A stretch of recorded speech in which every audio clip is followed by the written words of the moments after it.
मरकजी काबीना की आज 13 नुकाती रोस्टर के ताल्लुक से मीटिंग होगी। ये मीटिंग वजीर आजम की रिहाइश का लोक कल्याण मार्ग पर होगी।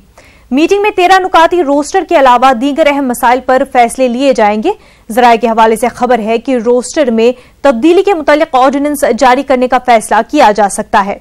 आपको बता दें कि यूनिवर्सिटी की नौकरियों में ST, ST और OBC के लिए नए रिजर्वेशन पॉइंट 13 रोस्टर पॉइंट के खिलाफ एहतजाज जारी है। गुज़िश्ता दिनों मुल्क भर के टीचरों ने 13 पॉइंट रोस्टर के खिलाफ बड़े पैमाने पर दिल्ली में एक एहतजाजी मार्च निकाला था।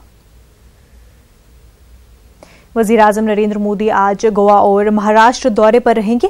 बताया जा रहा है कि वजीर आजम सबसे पहले नागपुर जाएंगे। यहां वो 13.5 किलोमीटर तवील नागपुर मेट्रो लाइन का इफ्तिताह करेंगे। वजीर आजम वीडियो कॉन्फ्रेंसिंग के जरिए हरी झंडी दिखाएंगे। इसके बाद वजीर आजम गोवा के लिए रवाना होंगे। शुमाली गोवा में एक इंतखाबी अवामी रैली से मोदी खिताब करेंगे।